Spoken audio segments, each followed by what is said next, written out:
going to ask you a difficult question. Do you feel like there are parts of your culture that you've had to leave behind in order to get where you are? Oh, God. Ooh. Okay.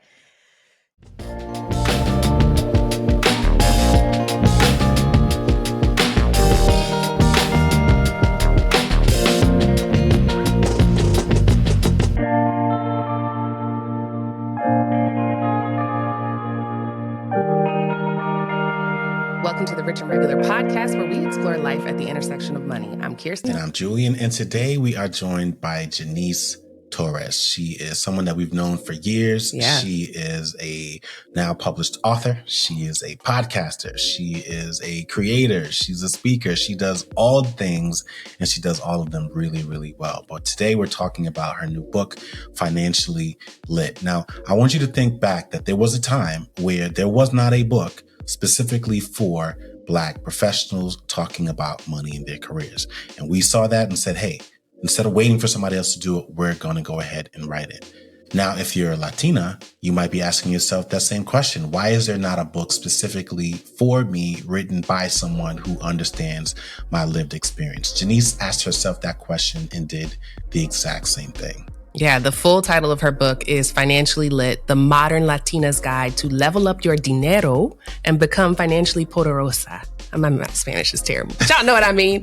The point is, she is unapologetically writing this with a person in mind, with a group of people in mind.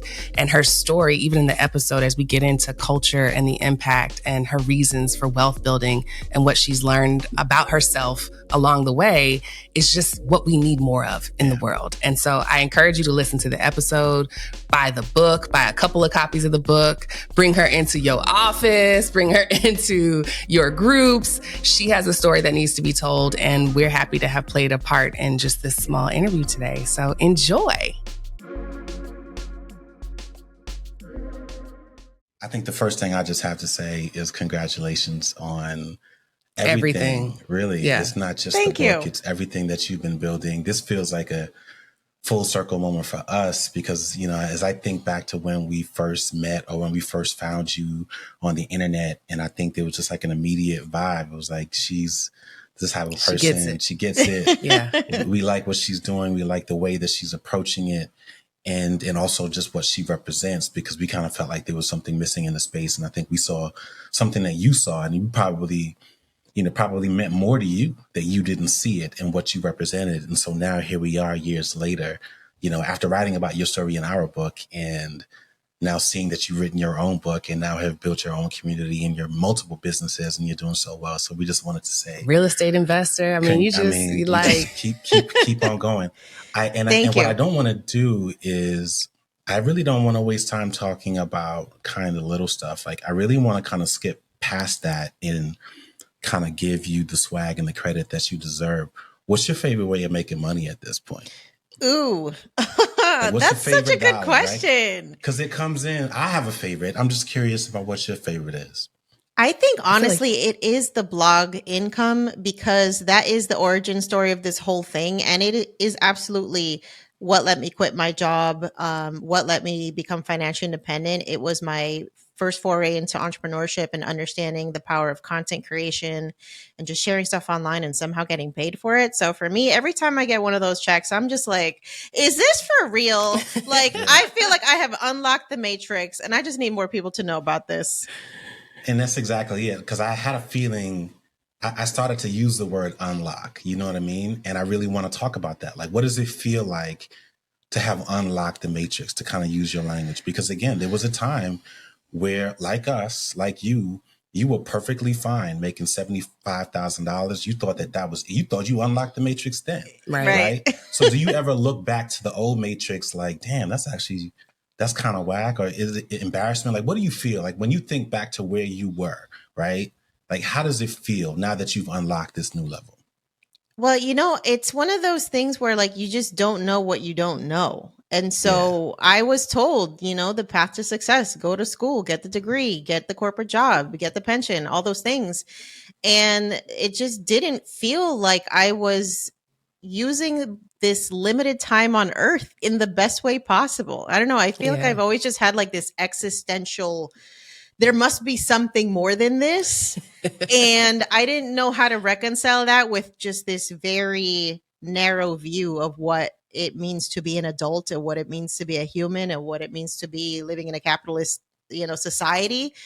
And so I'm like, there there will be many versions of me and what I prioritize just based on what's going on in my life. And I think the thing that happens to a lot of people is that they get so stuck on the autopilot on there's only one way to do this, that when they see somebody else who's potentially giving them an alternate path, it's either a scam or yeah, that's great for them, but that's never going to happen for me. And there's just this really limited perspective that will keep a lot of people from even investigating, like, hey, what is going on over there? Let me go find out. Let me go just like expand my horizons. And so I'm hoping that by being out here and being a visible example of like what it looks like to take the path less traveled, that other people will say, you know what, I'm going to give my own dreams a shot and see if like I'm not down for, what society has told me I should prioritize. I got to redefine that for myself.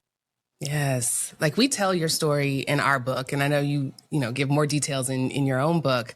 But if you think back to your days when you were traditionally employed, was there a moment where you realized that you just need to get after it? Because I think a lot of people live with the realization that there is more to this. Everybody kind of knows that, where it's like, look, there's more to this, but I'm grateful for what I have right now.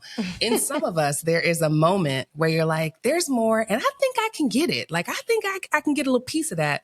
Was there a day, a time, an event that caused you to flip that switch? Well, if I'm being 100% honest, like very early into my career, I was just like, is this it? Like the 6 a.m. wake ups and the 2-hour commutes and the half-hour lunch and the 2 weeks of PTO. Like, is this what this was for? For 40 years? Yeah. If you're lucky, Right. And I don't know, something about the whole situation just really did not sit well with me. And I think there was just always this inner rebel streak that made me question, like, why do things have to be the way they are? I was always that kid who was asking my parents, like, but why?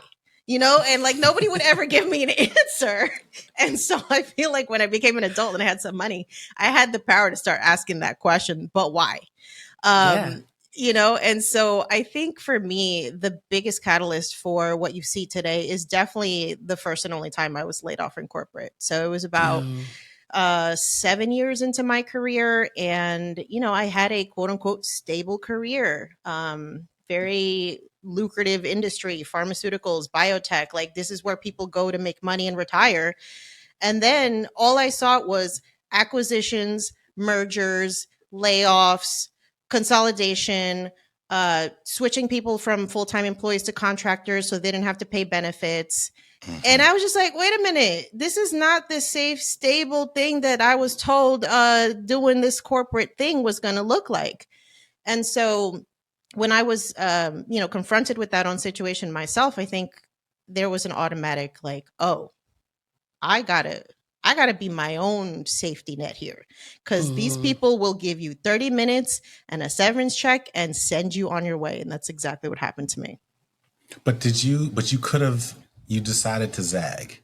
You could have just stuck it out. Like the reality is you help and have built a community of people, but you have reached far more people than have been willing to join you in terms of guiding them towards another direction. I'm looking at the video right now. I know what those sticky notes are in terms of the people that are part of your community, right? So what do you know about those people that you can say is unique about them because they decided, because a lot of people deal with that. Some people deal with one layoff, but some people just say it's just a part of the game. And then they convince themselves that it's okay to stick it out, or they buy into a different narrative, which is to say, I need to focus on career development and double down and run faster on the treadmill. And you're like, fuck that. Like, I'm not running no treadmills at all. Facts. Like, okay. I don't even like running. Okay. I don't like running. You know what I'm saying? So what is it that not necessarily about yourself, but like, what is it that you think you understand about the people who get it, the people who make the decision to say one time is enough versus people who kind of need to go through multiple layoffs, multiple rock bottoms before they finally realize that maybe I should do something differently?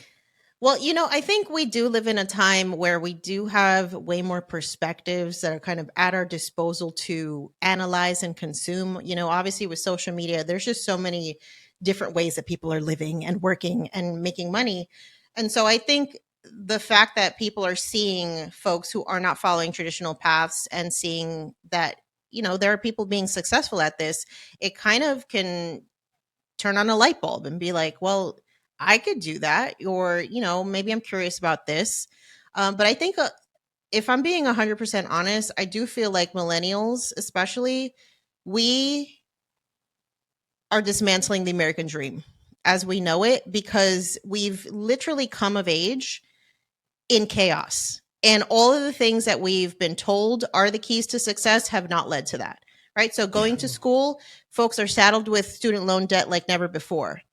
Go buy a house. Oh, wait, the economy is going to crash and you're going to lose your home because of Wall Street, greed. Oh, okay. In your highest earning years, we're also going to toss in a pandemic. And then that's going to screw you over for how long, who knows how long.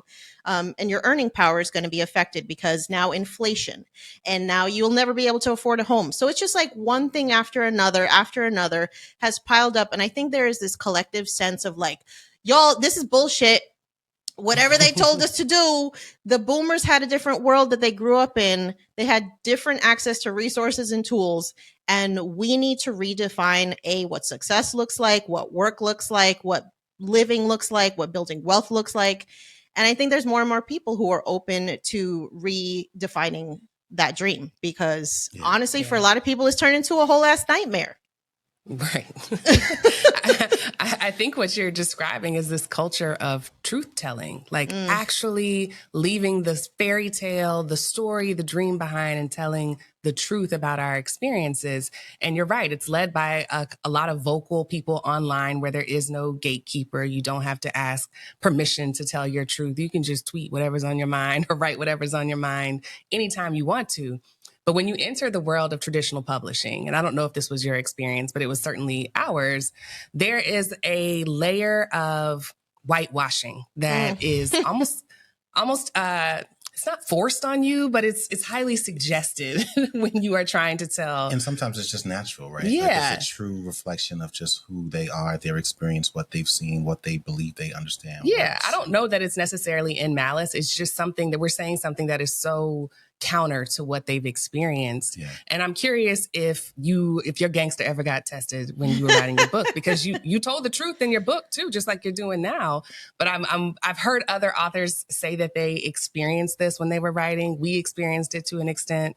And I'm curious about, when it came time to take this same energy and put it in the pages of Financially Lit, was it difficult for you at all?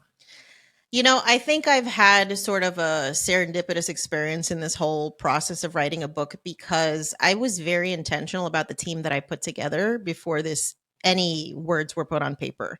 So from my book proposal coach to my agent to my editor, they've always been very clear on who I am, like from day one. And it's like, if you're going to get behind this shit, just know this is what's happening. Okay. We're not even going to have this discussion about why this book needs to be written. We're not going to have a discussion about why I love to use the F-bomb. Like, we're not going to talk about that because if you know anything about my brand, you should do enough research before you come here and try to make money off of me. Because let's be honest, that's what everybody does when they're hopping on the bandwagon to help you put out a book. Everybody's trying to get their coins. So it's like, if you're going to invest in this brand, understand that you're investing in the brand as you see it today, not as some like vision you're trying to push it into.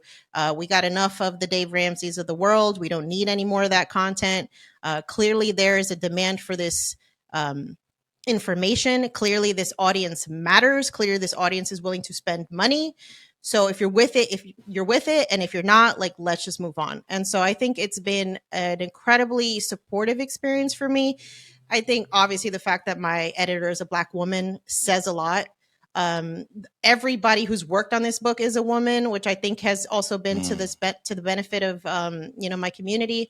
But nobody ever told me, it was like, oh, you might be pushing the envelope here a little bit, because it's just like, you got to understand what you're signing up for. And I shouldn't have to be the one to convince you why you need to be involved, because I know that if it's not you, somebody else is going to hop on the bandwagon. So figure it out.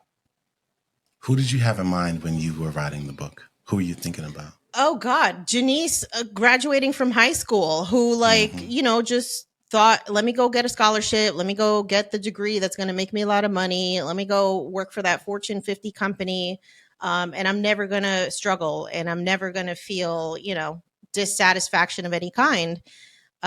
This is the book that I wish I'd gotten on my high school graduation. And that's honestly what I envisioned for this book to be. When I was thinking about, you have to do market research as part of this process and show to the publisher why this book needs to exist and what's the existing content out there. There was no book marketed towards Latinas in personal finance. It was a very easy argument to, make. But at the same time, I've taken a look at kind of other books that have been written even by folks in my own community. And I didn't want this to be like a beginner's guide, because we got to start talking about some shit other than paying off some debt and making money. Okay. Intermediate subjects. We got to talk about grown folk stuff. Okay. Yes. And so I wanted this book to be if I only write one book in my life, which, this shit is hard. So I don't know. If I only write one book, I needed to have everything in it. And I used Ramit Sethi's I Will Teach You to Be Rich kind of as that North Star of just I want 17 editions of this book. If I never have to write another one again, we'll just update information as it comes out. And I want it to be something that guides you throughout your financial journey, whether you're just starting out, you want to negotiate your career, you want to save your emergency fund, or you want to get a prenup or create an estate plan or sign up for life insurance. This book is going to walk you through every possible financial scenario you're going to encounter, regardless of your age. And I wanted to be inclusive in that way. I want to dig a little bit deeper, because you were talking about we got to move beyond the basics. And there was a section in the book that there was several that stuck out to me, but the one that I'm going to ask about was J-Lo. Because I think in the beginning, yes. You mentioned J-Lo. There were a couple things you said. I think the first reference that I can remember was J-Lo, I love her, but I'm not. I don't want to be her. Right? Yeah, hell no. J-Lo gets so much hate. I don't want her life at all. Exactly. And so obviously with our brand, Rich and Regular, it was all right, she gets it, right? Yeah. It's exactly kind of the same energy that we bring. Was the only thing better than being rich and famous is being rich and regular. I'm not trying to do none of that other stuff. But there was another reference that I really loved, because you said, what happens when Jenny from the block becomes Jenny with the bag? Yeah. And I felt, because I knew exactly what you meant when you said that, because look, we're Black, our Black community, there's comedians that talk about that particular dynamic around being a smarty art blank, you know what I mean? All of that, there's an energy that comes with that. But I want you to kind of break down what that means and why you decided to use that particular example. Well, I think it's an experience that I've had to navigate that I didn't even realize I was signing up for as part of this whole process of building wealth. Wealth is still very white. It's just perceived as this thing that white people do. And so when you're a person of color that achieves it, you're automatically othered, because you're somehow removed from the struggle. You're not relatable anymore. And, I posed a question in the book, what do we do when the community that we have been told to escape from no longer welcomes us because we're not part of it anymore? You know what I mean? You come back to the hood and you're just everybody's looking at you funny because you got the nice bag, or you got the new car, or, you got the fancy 6-figure job. And there's a lot of this sense of wealth guilt of who am I to be the one that made it out? Why am I so lucky to be privileged? And especially when you're confronted back in your hometown and you see the glaring examples of what that does not look like, and it's people that you care about, I think it sends a lot of people into therapy, and they were not prepared for the emotions that come with being the one that made it out. It's the survivor's guilt. And I see that manifest itself in a lot of different ways, whether that's now you feel like you got to be the savior for your family. You have all this unnecessary pressure that you put on yourself to be the one that everybody can call to bail them out of financial emergencies. And unfortunately, many times that comes at the detriment of your own financial safety. But I think there's a lot of this shame and guilt of even being able to achieve this stuff that I want people to understand. If they're feeling that, it's normal because you are the first, and it's uncomfortable, but it's okay. You know, there's somebody's got to be the first. Yeah. So yeah, my brain goes so many places when you're talking, because when I think about wealth building as a Black or a brown person, the level of resilience and stamina that it requires, because we make systemically less money for every swing, for every hour, for every contribution and output that we have.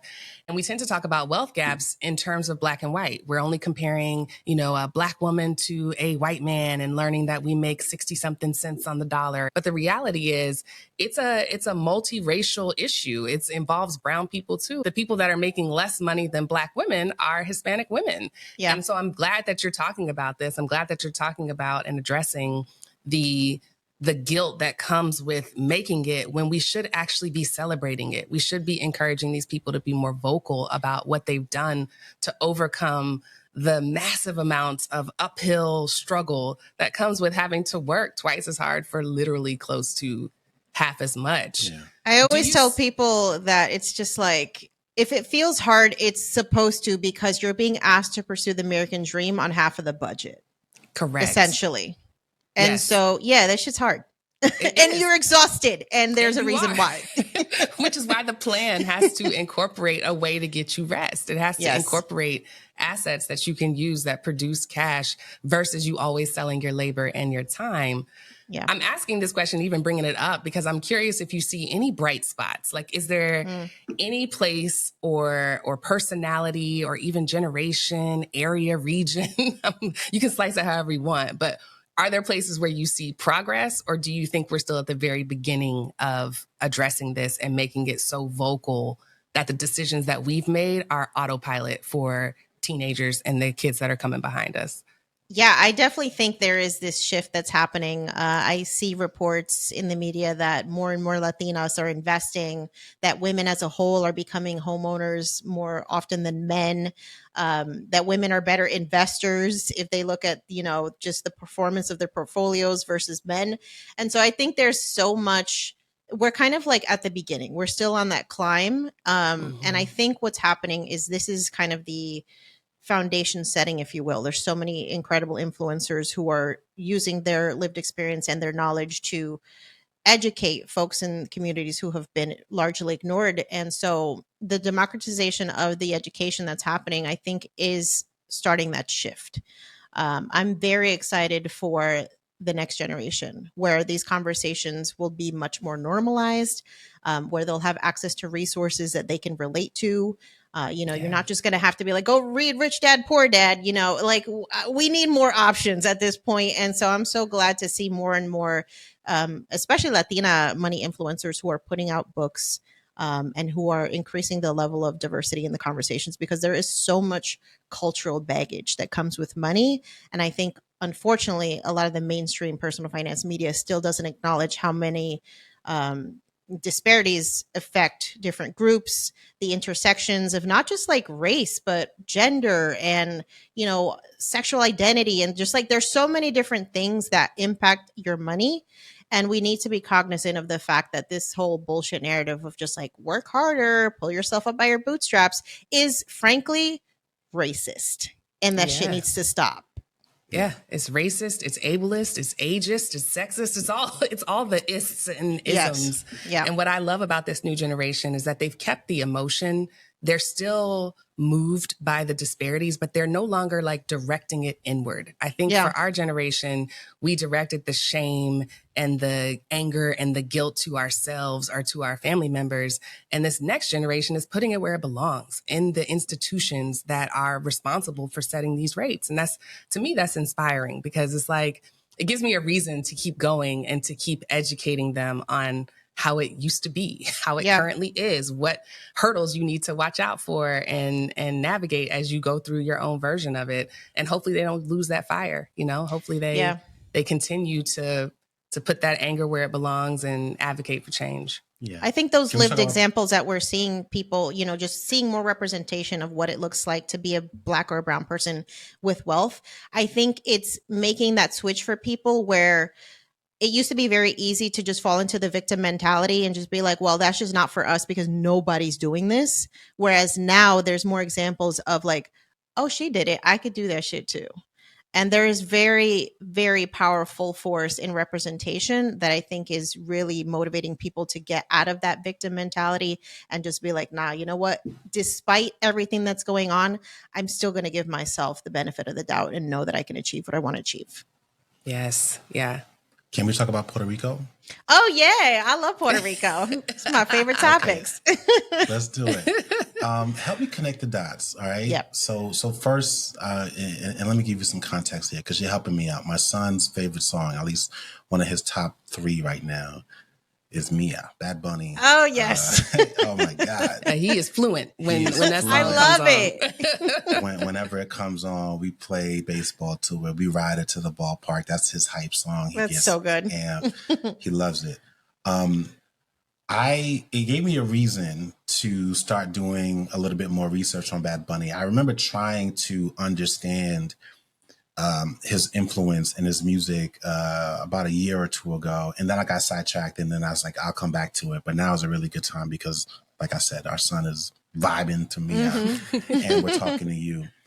And I'm curious if you can kind of help maybe some of the other people that might be watching or listening kind of connect the dots a little bit, because I feel like there is something to be said about Puerto Rico, Puerto Rican culture, and the role that he plays in terms of influencing pride and people's willingness to think differently about some of the things that you talk about, like in a similar way where Jay-Z and the influence that he had on hip hop sort of created a sense of boss mentality and like, you got to go out there and get yours. Like you got to be willing to hustle. Like, is that what Bad Bunny represents? Or like, how do you think about the role that he plays like culturally in terms of representing Puerto Rico and everything that Puerto Ricans kind of stand for and like what's possible? Yeah, I love this question. So if y'all don't know, this tattoo that I have is one of his albums, and it stands for Yo hago lo que me da la gana.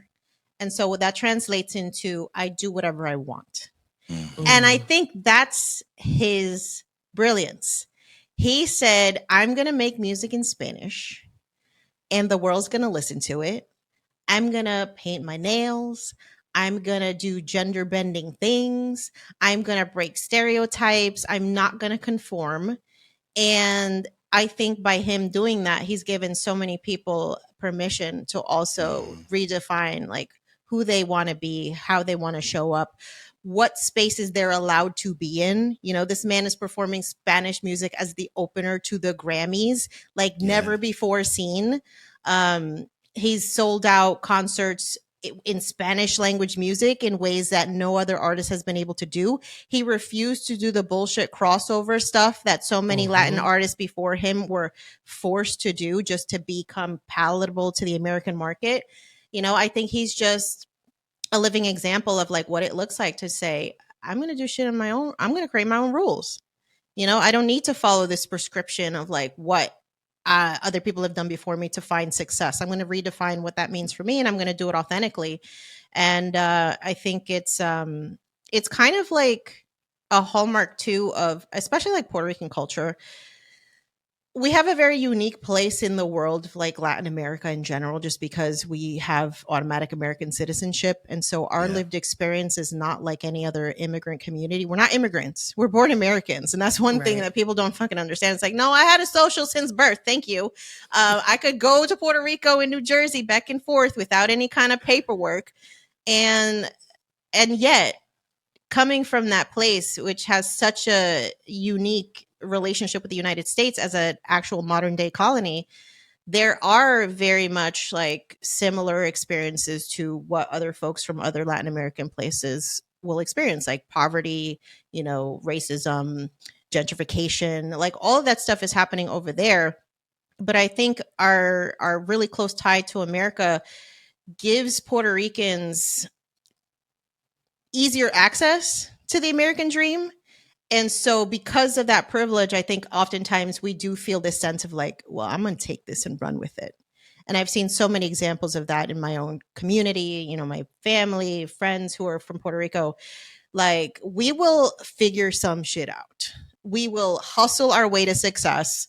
And one of the things that I see happening more often is like younger folks, the younger generation is coming back to the island, whereas the older generation used to leave to, you know, have better opportunities. And now people like myself who are realizing, you know, the place that we love is actually going to fall apart if we don't actually come back and start pouring back into it. There's sort of this like redirection of the diaspora back home so that we can create our version of the American dream over there. And it's really powerful to see. Is that what influenced your desire to buy property there? Oh, absolutely. I mean, I think back to just the fact that my parents made this incredibly difficult decision that I could never imagine making, of just like, I'm going to go to a place where I don't know the language. I don't know anyone. I don't know how this is going to work. And hopefully it pays off. And it absolutely did. But there was a huge sacrifice that had to come with that, right? This disconnection from your community.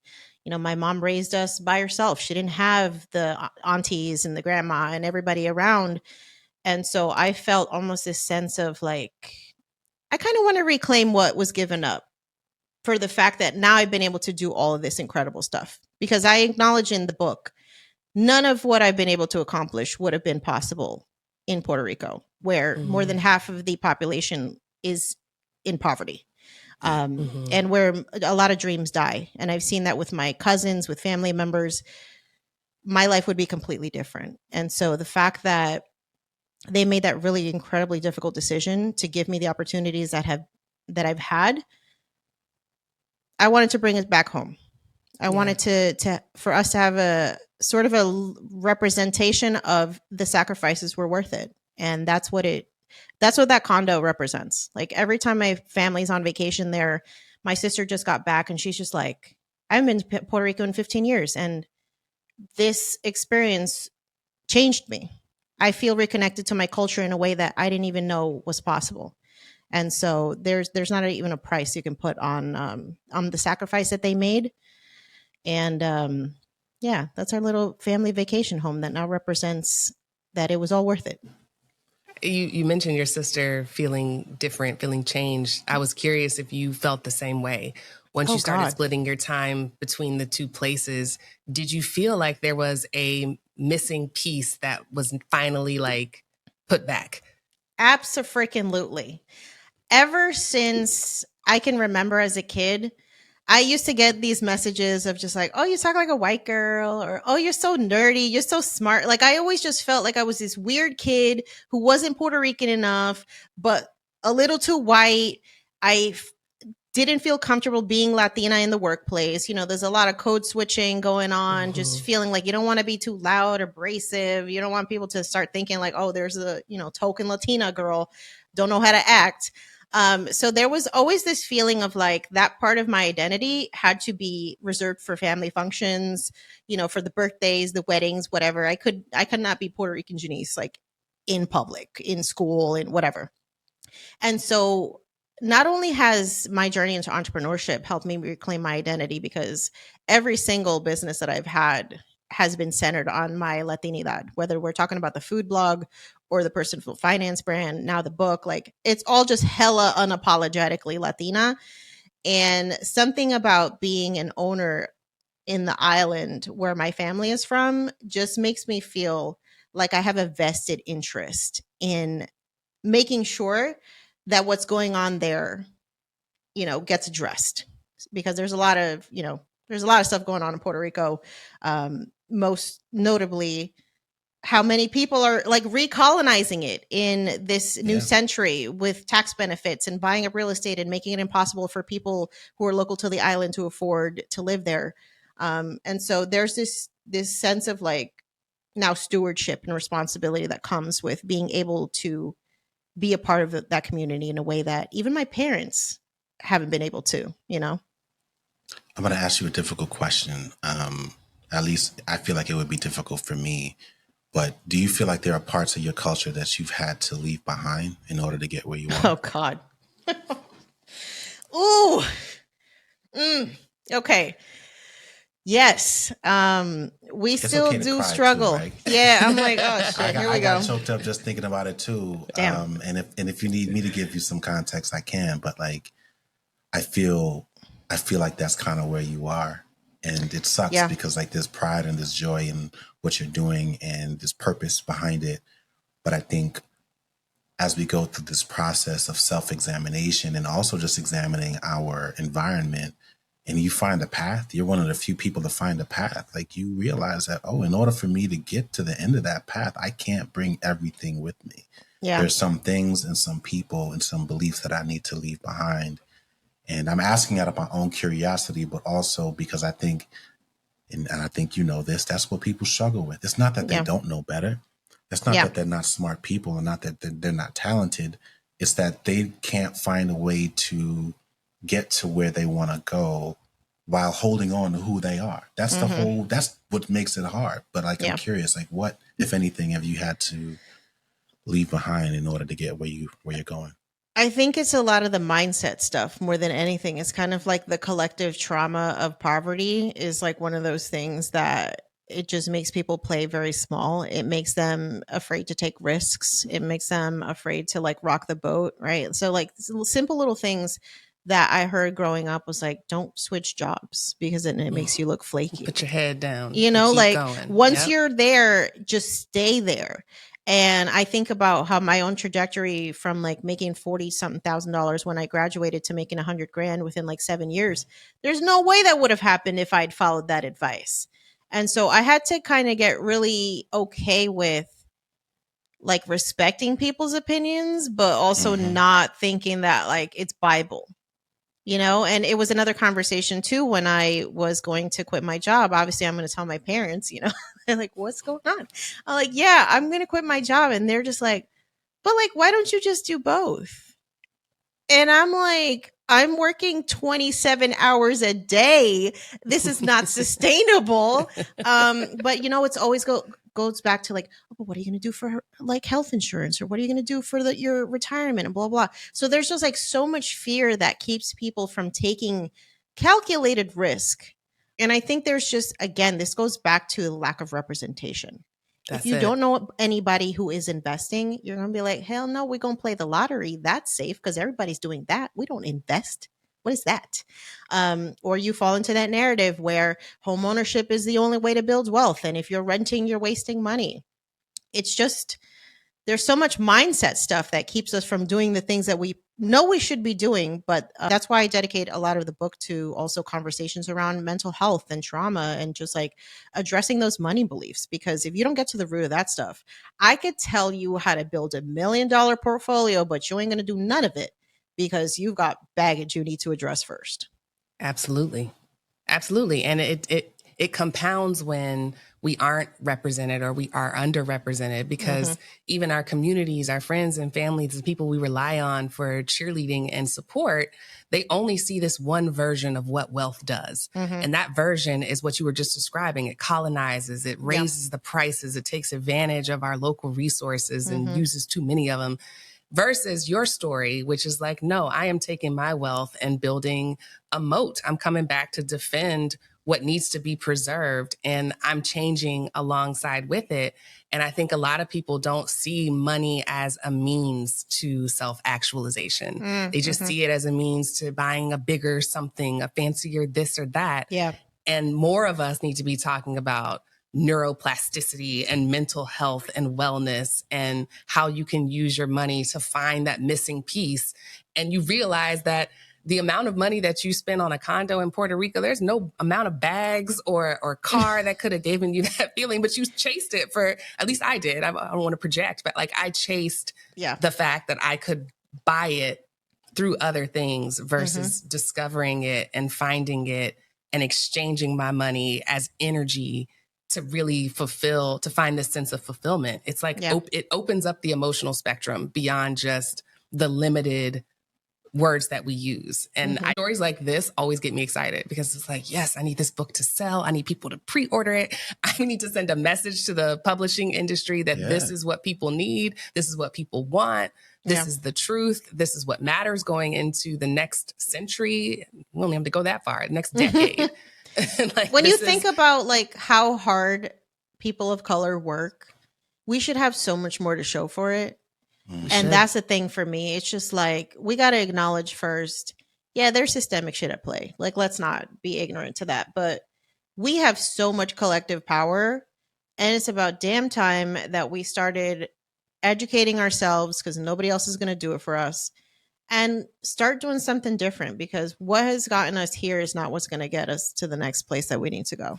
Correct. And we need to scale those lessons. You know, we through our musical artists, through our creators, through writers, through videographers, we need to be able to scale these stories in a way that people have access to them without needing to enroll in a university or, you know, have a one-on-one mastermind with me. Like, the game is out there. We just need to encourage people to keep adding, even, you know, as we get to the next levels within our own businesses and lives. Like, I plan to keep adding to the repository, whether it's monetized or not. Like, the point is to leave behind breadcrumbs and advice and guidance so that it's always there. I love the example of Ramit's book, because you're right. It's been evergreen. The lessons are still valid. And 10 years later, he gets to get on TV and scale the message even further. And so it's like, if you're interested in a long game, this is exactly what it requires. It just requires being the truth and being willing to say it as often and as loudly as possible.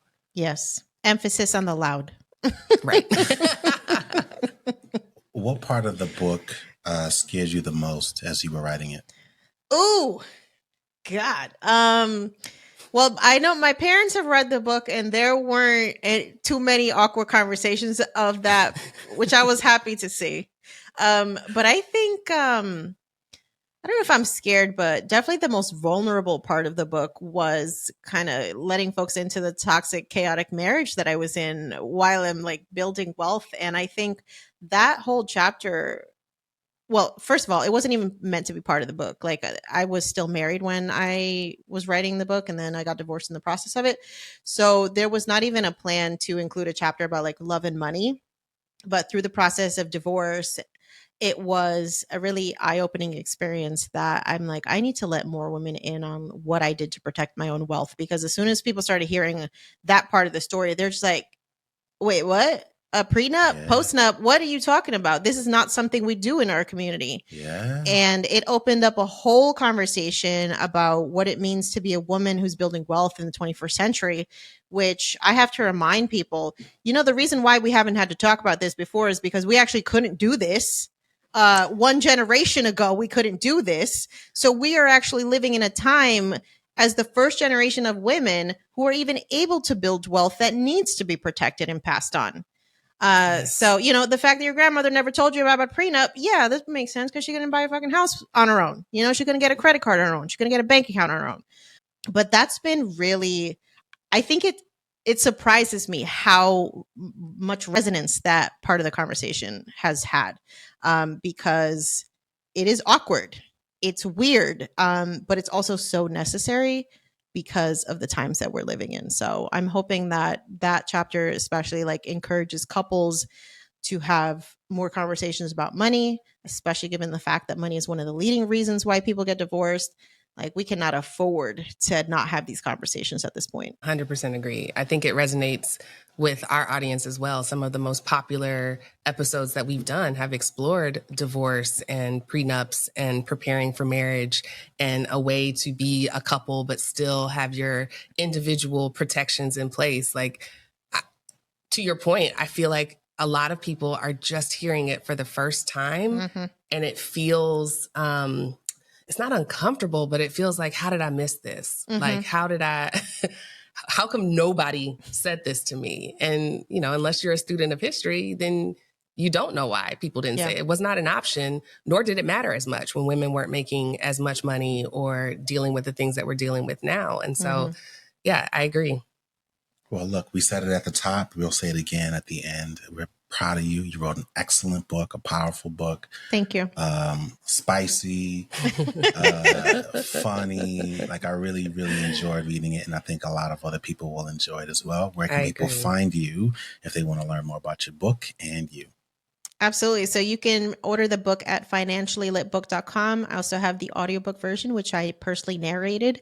And I cannot wait for folks to get their hands on this, because I think for the first time, especially people in the Latino community are going to feel spoken to in a way about money that nobody else has done. And I hope that this is just the beginning of what I call in the book, the financial revolution looks like. That's hot. Thank you, Jannese. Thank you so much.